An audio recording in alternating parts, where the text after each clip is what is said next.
एक पति जिस पर चढ़ा प्यार का ऐसा खुमार, पत्नी और गर्लफ्रेंड के साथ पी शराब, एक साथ मिलकर दूसरी को बनाया निशाना, कर दिया उसकी जिंदगी का सफाया। क्या है पूरा मामला, आइए आपको बताते हैं। उत्तर प्रदेश के गोरखपुर में पुलिस ने लव ट्रायंगल और हत्या का सनसनीखेज मामला सुलझाया है। यहाँ एक व्यक्ति ने अपनी पत्नी के साथ मिलकर प्रेमिका को हमेशा के लिए मौत की नींद सुला दिया। इसके बाद पहचान छिपाने के लिए उसका सर तक कुचल दिया और लाश के कपड़े भी उतार लिए। पुलिस को बिन कपड़ों की लाश मिली तो मामले को सुलझाना मुश्किल था। हालांकि सीसीटीवी की मदद से पुलिस से एक ऑटो ड्राइवर तक पहुंची, जिसके बयान ने आरोपियों तक पहुंचा दिया। पुलिस की पूछताछ में आरोपियों ने अपना अपराध स्वीकार कर लिया। पुलिस ने बताया कि आरोपी ने अपने लिव इन पार्टनर को ही मौत के घाट उतार दिया। उसका प्रेमिका के साथ 14 साल का बेटा भी है। वहीं दूसरी महिला के साथ भी उसकी शादी हुई, जिसके साथ उसके 3 बच्चे हैं। पुलिस ने आरोपी, उसकी पत्नी और ससुर को गिरफ्तार कर लिया है। गोरखपुर की पीपीगंज थाना क्षेत्र में 30 जनवरी को एक अज्ञात महिला का शव मिला था। महिला का सिर बुरी तरह कुचला हुआ था और शरीर पर कोई कपड़ा नहीं था। इस वजह से शव की पहचान नहीं हो पा रही थी। महिला की उम्र 35 साल के करीब थी। पुलिस ने सीसीटीवी फुटेज खंगाले तो उसमें एक ऑटो चालक मिला, जिससे बातचीत में उसने बताया कि वह 3 लोगों को लेकर आया था, 2 महिलाएं और एक पुरुष। तीनों शराब के नशे में धुत थे। इसके बाद पुलिस आरोपियों तक पहुंची।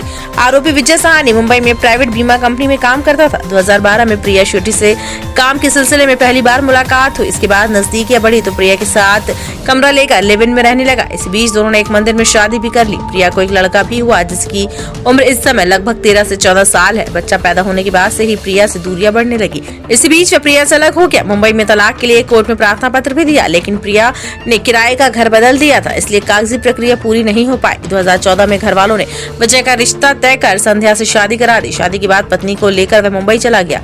वहां प्रिया संपर्क में आई, उससे मिलने जुलने लगा। उसके साथ 2 माह तक बाहर चला गया। इसी बीच विजय की पत्नी और उसके घर वालों को विजय प्रिया के रिश्ते के बारे में परिजनों को पता चला। प्रिया शादी का दबाव बनाने लगी। आरोपी विजय 26 जनवरी को अपनी पत्नी संध्या और प्रेमिका प्रिया शेट्टी को लेकर गोरखपुर पहुंचा। इस दौरान पत्नी और प्रेमिका के साथ खूब शराब पार्टी भी की। प्रिया बहुत अधिक शराब का सेवन करती थी। पीने के बाद वह बार बार धमकी भी देती थी कि अगर मेरे साथ गलत हुआ तो पूरे परिवार को गोरखपुर में बदनाम कर दूंगी। आरोपी विजय 29 जनवरी की शाम गोरखपुर से ऑटो बुक कराकर पत्नी और प्रेमिका के साथ शराब पीते हुए पीपीगंज गया। रास्ते में ऑटो वाले को भी शराब पिलाई। पीपीगंज में ऑटो वाले ने पैसे मांगे तो उससे बवाल हो गया। विजय ने ऑटो वाले से कहा कि मैं भी यहीं का हूं। संध्या को दिखाते हुए कहा कि मेरी पत्नी है। पीपीगंज में पहले से ससुर की स्कूटी रखी हुई थी। पत्नी और प्रेमिका को स्कूटी पर बैठाकर सहज नवाज के लिए निकला। रास्ते में एक जगह तीनों ने फिर शराब पी। प्रिया हंगामा करने लगी तो संध्या ने किस तरह शांत कराया। वह नशे में जमीन पर लेट गई तो संध्या के साथ मिलकर प्रिया को स्कूटी पर बैठाया। बीच में प्रिया और पीछे उसे पकड़कर पत्नी संध्या बैठी थी। रास्ते में बरघट्टा पुल पड़ा, वहां गाड़ी रोककर फिर से तीनों ने शराब पी। वहां भी प्रिया हंगामा करने लगी। पत्नी संध्या ने कहा कि इसको जान से मार देना चाहिए। इस पर विजय ने प्रिया का गला तेजी से दबाया। नशे में होने की वजह से वह चिल्ला भी नहीं पाई। मारने के बाद पत्नी के साथ मिलकर उसकी लाश पुल से 20 फीट नीचे लेकर गया। वहां पर पहचान छिपाने के लिए पहले चेहरा कुचला, इसके बाद कपड़े निकाले और घर जाकर सो गए। इसके लिए बहुत चुनौतीपूर्ण घटना थी। ब्लाइंड केस, एकदम ब्लाइंड केस था। न महिला की शिनाख्त शुरुआती दौर में थी, न अभियुक्त कौन थे, कहाँ से आए थे, इसकी कोई जानकारी नहीं थी। लेकिन इस चुनौती को स्वीकार करते हुए गोरखपुर पुलिस के हमारी टीम ने एसपी साउथ और एसपी क्राइम के नेतृत्व में सीओ कैंपियरगंज और हमारी एसओजी सर्विलांस, चिलवा ताल, गोला, पीपीगंज और पीपीगंज में पूरे प्रभु दयाल, इन सबके कंबाइंड एफर्ट से इस केस का अनावरण हुआ है। पूरा प्रकरण ये है कि 2012 में मृतका और अभियुक्त का आपस में संपर्क होता है प्रोफेशनल कार्यों के दौरान। ये लिव इन में रहने लगते हैं। इस दौरान उनका एक बच्चा भी होता है जो मौजूदा समय में 14-15 साल का है। 14 में इसकी शादी यहाँ पे स्थानीय पीपीगंज में उस अभियुक्त की होती है। लेकिन इस दौरान जब पता चलता है पत्नी को तो आपस में विवाद शुरू हो जाते हैं। तो विवाद को हल करने के लिए इनके ससुर द्वारा कहा जाता है कि आप लोग यहाँ चले आइए, यहीं रहिए। लेकिन इनके मन में कुछ और था। उसके बाद ये 2-3 दिन पहले घटना से यहाँ पे आते हैं गोरखपुर, स्टेशन पे रुकते हैं, होटलों में रुकते हैं, मंदिरों में घूमते हैं।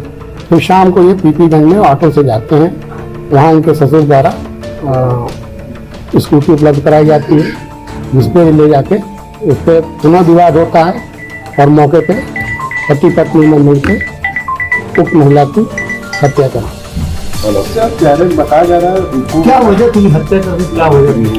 जैसा आपको मैंने बताया कि मृतका लिविंग में अभियुक्त के साथ रहती थी, शादी उसके 2 साल बाद हुई। जब पत्नी को बाद में पता चला करीब 7-8 साल बाद, तो घरेलू विवाद शुरू होने लगे थे। मुख्य कारण यही था। हत्या कहाँ हुई थी? बसई मुंबई की रहने वाली है, जो अभी हमें वर्तमान पता चला है, और ये प्राइवेट सेक्टर में काम करती है। नहीं, हत्या कहाँ हुई थी, कहाँ पे? हत्या वहीं हुई थी जहाँ पे डेड बॉडी मिली थी। क्या नाम है मृतका का? और प्रिया शेट्टी। देखिए, जब घटना हुई तो पुलिस के लिए बहुत चुनौतीपूर्ण ये कार्य था। इसमें हम लोगों ने तमाम BTS और सर्विलांस का उपयोग किया, नंबरों के एनालिसिस की, CCTV कैमरों की फुटेज देखी, उनको को रिलेट किया, उसके आधार पर टोटल खुलासा हुआ। सब कितने CCTV फुटेज खंगा लिए गए? करीब 100 से ऊपर CCTV खंगाल गए। क्या दिखा था? CCTV में जगह जगह स्पॉट जहाँ पे ये दिखाई दिए हैं, उनकी टाइमिंग और उनके उसको हम लोगों ने सर्वेलेंस के जरिए मैच किया, उसके आधार पर किया। सर डेड बॉडी सब कैसे ले गए? जी, डेड बॉडी कैसे ले गए सर? डेड बॉडी स्कूटी से